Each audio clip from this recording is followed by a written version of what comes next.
what's up? Hello, it's Lex. Welcome back to my channel. Today we are going to be talking about everything you need to know to get started getting a job for teaching English in Korea. So today we're going to be covering the general requirements to get a visa, what the process of getting a job and moving here is like the timeline, as well as the kinds of job, like the kinds of teaching jobs that are generally available to you are. So without further ado, we are just going to get into it. I know that there's a lot of information online, and at first it can seem really overwhelming and kind of scary trying to navigate this, but I'm here to help break everything down for you. This is the second video in a series where I'm helping you find the perfect ESL job and get through everything you need to get through. Let's start with general requirements to receive an E2 visa. The most important two things that I think are like the most difficult barrier to entry are that you have to have a passport from one of these major English-speaking countries. Okay, I'm going to pop up a list here. That's the USA, Canada, South Africa, the UK, so like England, Scotland, Ireland, New Zealand, and Australia. If you are fluent in English, but your passport is a German passport, I'm so sorry, they will not give you an E2 visa. The other thing is that you must have a bachelor's degree. That's a non-negotiable. You have to have a degree. I see a lot of people online searching how to get a job teaching in Korea without a degree. That being said, your degree can be in anything, as long as it's like a 4-year, 3-year bachelor's degree. You can have higher than that too if you have a master's or a PhD or something. That's fine. But you need at least a bachelor's degree. My bachelor's degree is in human communication. And I also studied music. But I have coworkers who studied microbiology, veterinary, law, history, geography, education, early childhood education. One of my coworkers has his master's in like game design, which is super cool. But yeah, we study all kinds of things. That's fine. Not a barrier to entry. It might be like, it's a little easier to find jobs if you have a related degree. So that's like English, English Lit, communication, education, early childhood education, ESL, those kinds of things. It's a little bit easier.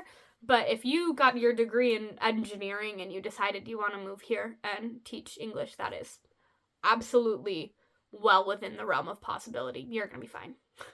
You need to be able to pass a national level criminal background check. So if you're from the USA, that's like an FBI background check. So whatever your criminal record looks like, you have to have a clean slate in that regard, just so you know. You also need to be able to pass a health exam and a drug test.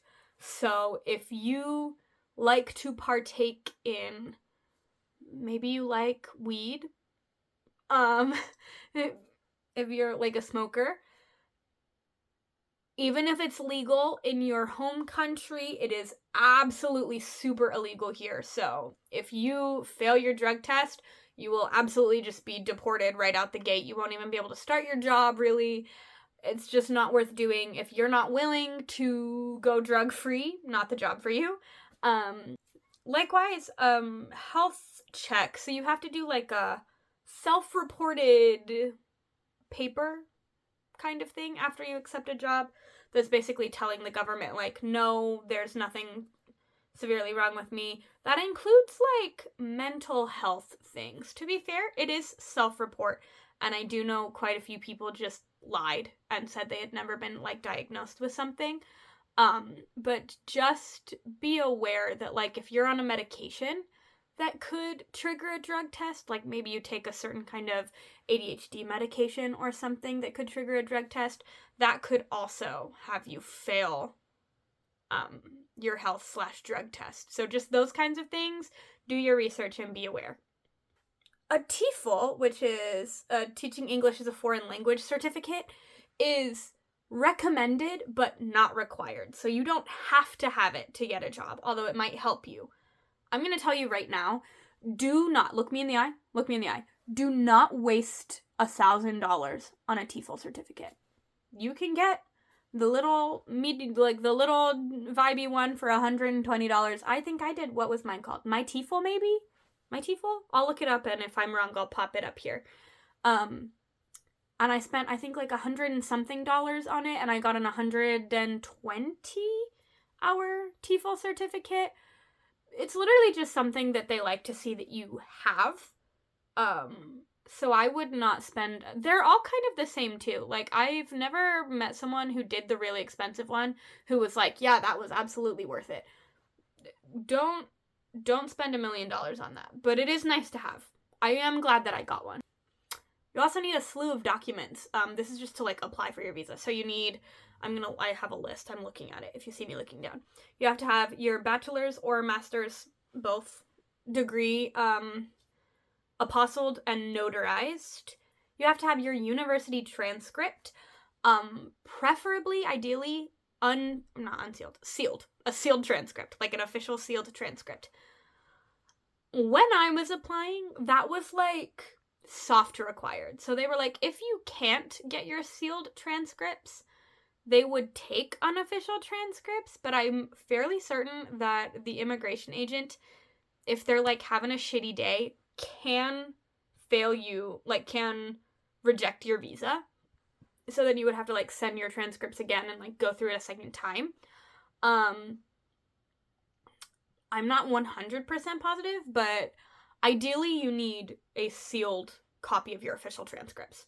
The original copy of your national past background check. So if you're from the USA, that's your federal background check from the FBI. You need Korean passport-sized, like passport/visa-sized photos. They are smaller than US passport-sized photos, like the ones that they give you when you go into a CVS or whatever and get them taken. I could not... You can do them online yourself. You can, like, take the pictures and then size them online and have them printed. I just went in, got US-sized ones, and then measured them out and cut them. Because I was, like, I couldn't take any pictures at home that I, like, passed the requirements. So I just did it that way. And if I'm not mistaken, they asked me to send 5 or 6. Because you need those for all kinds of things. You need them for, like, all of your visa applications. And then you need it when you, like, actually get your visa. And then you need it for your health check or something, like all of those, your first one, your, like, visa one. So I think I had to send 6. And then also you need a passport from your country, and you also need your signed contract. So those are your, like, general document things that you will have to send at some point or other. Okay, we're going to take a little hop-de-hop and talk a little bit about the kinds of ESL jobs that are available in Korea. There are actually quite a few different kinds, but there are 2 primary kinds of jobs that most ESL teachers have. So that is your EPIC /SMOE, I think is what the other acronym is. There's also another one. But or your public school teaching jobs. And then you have your Hagwon /English kindergarten jobs. Those are the largest bulk of available positions. We will talk a little bit more in detail about those in a second, but I'm just going to, like, run through the list for you. There are also English villages. There are also, like, adult English classes, which is, I think, still technically Hagwon, but it's, like, a little bit different, and there are less of those jobs just, like, around. Also business English and, like, post-secondary education. So, like, if you want to work in a college or university teaching English, those jobs are also available. So, like I said, the most 2 popular, EPIC, that's public school teaching. For that, you're going to need all those documents. There's also so I've heard, relatively lengthy and hard to pass application process for those jobs. I am not an EPIC teacher. I actually don't know a ton about EPIC. I can still answer some of those more basic questions, but anything that is, like, super intense or, like, specific, I would actually recommend you going to any of the numerous content creators that have worked EPIC and asking them. because they are going to have better, more up-to-date information than I will likely have. I'm willing to answer questions if I know the answer, but you are maybe better off asking those specific epic-related questions to someone who does epic. What I do is I actually teach in a hybrid situation, so I do both traditional after-school Hagwon and English kindergarten. So I work from 11 to 8 at my current job. So from 11 to 3, we have kindergarten classes. So I teach a 7-year-old class and I teach a 4-year-old class every day of the week. They're the lights of my life. And then I also teach after-school traditional Hagwon classes to elementary school students age 8 to 12. I am more than willing to answer any and all questions you have about those. But for those, there are 2 typical hours. Like I said, I work like in a weird hybrid situation. But the vast majority of jobs are either going to be primarily kindergarten, so you'll have like a 9 to 6 or so schedule, or it's going to be like an after-school Hagwon, and your hours will be like 1 to 9 or 2 to 10, are I think the most common hour breakdowns for Hagwons and English kindergartens. Some of them are like mine, and it's both. There are teachers at my school that just do 9 to 6, and there are teachers that do 11 to 8. So I do the later one. So I teach more elementary schoolers than they do. If you want to work in a college or university, you need to have a master's degree. That's a requirement, and at least a master's degree.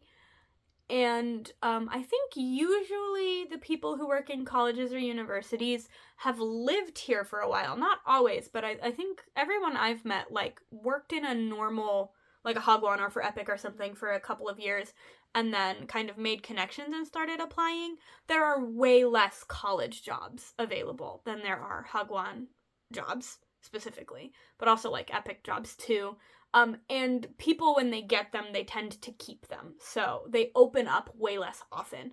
There's a relatively high turnover rate for Epic and Hagwon, just because a lot of people don't want to make it their lifelong career to stay here and teach English in Korea.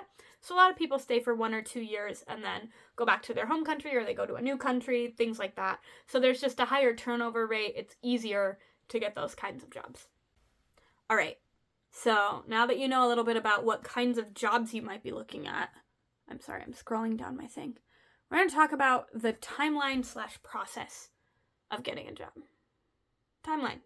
Let's talk about the timeline. Okay, so first things first, you need to decide you want to move to Korea. If you're already there, cool. Awesome. The next thing is you need to decide when you want to start. So, the most popular start times are March, because that's the beginning of the school year in Korea, and September. That's going to be your, like, second semester, midpoint of the year. I started in September, but when I move up to Seoul, I will be shifted back onto the normal, like, March to March calendar. So I'll be on, like, a normal full year calendar instead of starting in the middle. That's when you're going to have the largest collection of jobs to apply for. That's going to be like the largest pool of jobs are hiring for those 2 times. It is possible to move here in the middle of that. If you want to move here in June, there will be jobs available in June. But there's going to be significantly less, so it might be more difficult to find the kind of job that you want, or some of those jobs might be vacated for various reasons. Maybe someone had to break their contract in the middle. Maybe someone midnight ran. It can be hard to know until you're here. I really, really would recommend coming for March or September. So, you decide you want to come, and you decide, okay, right now it is January. I'm maybe a little late for the March season. It's possible, but it's going to be, at this point, it's absolutely gonna be a stretch because the document process takes time. So maybe you're looking at September. That's what I did. In March, I started looking for my job that I wanted to start in September. The first thing you're gonna want to do is start to get your documents together. Step 1, documents. You need to, specifically the background check can take a while, and also, like, getting your apostle done can take a little while. So because it was during COVID, it could take like months to get your stuff back. I think they're less backed up now, but still, I would not start really interviewing until you have the ball rolling on your documents. I actually don't work the first job that I accepted because I started interviewing before I had all my documents, and my documents didn't come in time to start the first job that I applied for. So they hired someone else, and I had to do the whole interview process a second time.